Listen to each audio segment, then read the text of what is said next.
den sogenannten Nacht- und Nebelerlass vorgetragen. Das heißt, er hat ihn erwähnt und die Worte zitiert: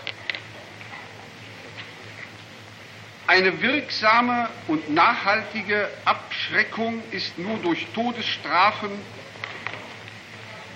oder durch Maßnahmen zu erreichen, die die Angehörigen und die Bevölkerung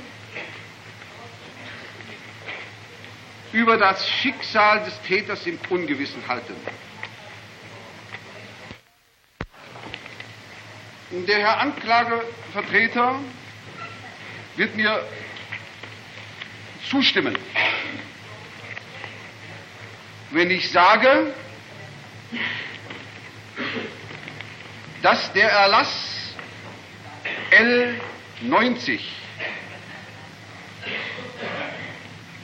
in einer vollkommen klaren Weise zum Ausdruck bringt,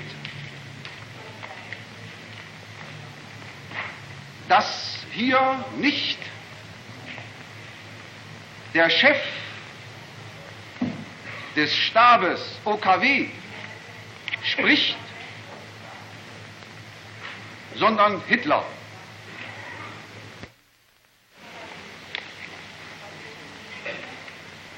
Der Führer ist der Ansicht, bei solchen Taten werden Freiheitsstrafen, auch lebenslange Zuchthausstrafen, als Zeichen von Schwäche gewertet. In diesem Zusammenhang fortgesetzt, eine wirksame und nachhaltige Abschreckung ist nur durch Todesstrafen und so weiter herbeizuführen. Darauf hinzuweisen, weil gerade dieser Erlass, den man den berüchtigten Nacht- und Nebelerlass nennt, in seiner Entstehung und in seiner Durchführung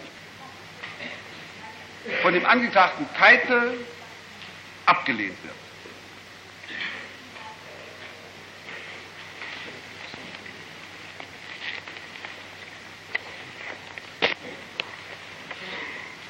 Messieurs, je vous dois une explication. Je ne vous ai pas entièrement donné lecture de ce décret parce que vous le connaissez. Au terme de la procédure coutumière de votre tribunal, il en avait été donné lecture. Il n'était pas nécessaire que je répète cette lecture. Aussi bien, je savais que l'accusé Keitel l'avait signé, mais que Hitler l'avait pensé. Aussi, j'ai fait allusion à l'honneur militaire de ce général qui n'a pas craint de se faire le valet d'Hitler.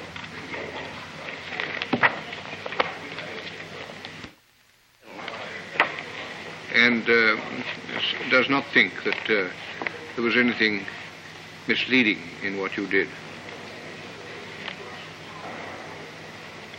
That's all. Je vous remercie, monsieur.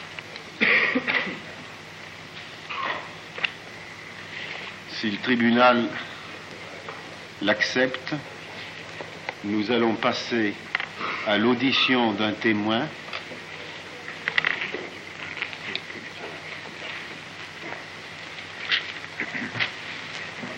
Un Français. Voilà, dans le temps.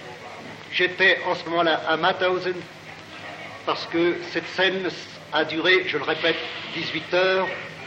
Et lorsque nous rentions ou que nous sortions du camp, nous avions devant les yeux le spectacle de ces malheureux. Très bien, continuez. Vous nous avez parlé de la visite d'Himmler et de l'exécution des officiers soviétiques et commissaires du peuple. Vous avez vu souvent des personnalités allemandes dans ce camp? Oui, mais je ne peux pas vous donner les noms. Oui, vous ne les connaissiez pas. Himmler est un peu spécial. Oui. Mais vous saviez que c'était des personnalités éminentes? Oui.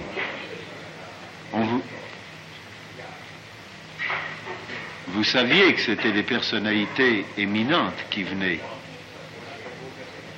Effectivement, nous le savions. Parce que, d'abord, la visite de ces personnages était toujours entourée d'un état-major au complet qui parcourait en particulier les blocs annexes de la prison et la prison elle-même.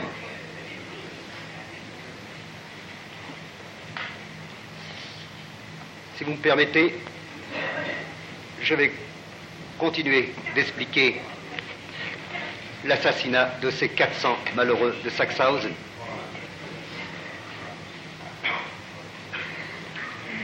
Je disais donc qu'après avoir trié les malades, les plus faibles, les vieux, Bachmeier, commandant du camp, ordonna que ces hommes soient déshabillés entièrement nus par un froid de 18 degrés, en dessous zéro. Fait parce qu'il y avait trop de monde dans le camp. Parce que les détenus venant de tous les camps repliés ne pouvaient plus être acheminés à une cadence suffisante vers les commandos de travail. Les blocs étaient surchargés. C'est la seule explication qui fut donnée. Connu les conditions dans lesquelles le Revier a été construit? Parfaitement. Voulez-vous nous le dire? Ici, je dois en toute objectivité déclarer que la construction du Revier est antérieure à mon arrivée au camp. C'est un témoignage indirect, alors? Témoignage indirect, mais enregistré par l'ensemble des détenus, y compris par les SS eux-mêmes. Le Revier a été construit par les premiers prisonniers soviétiques arrivés à Mauthausen. 4000 soldats soviétiques sont morts, assassinés, massacrés pendant la construction de ces 8 blocs du Revier. Le souvenir de ces massacres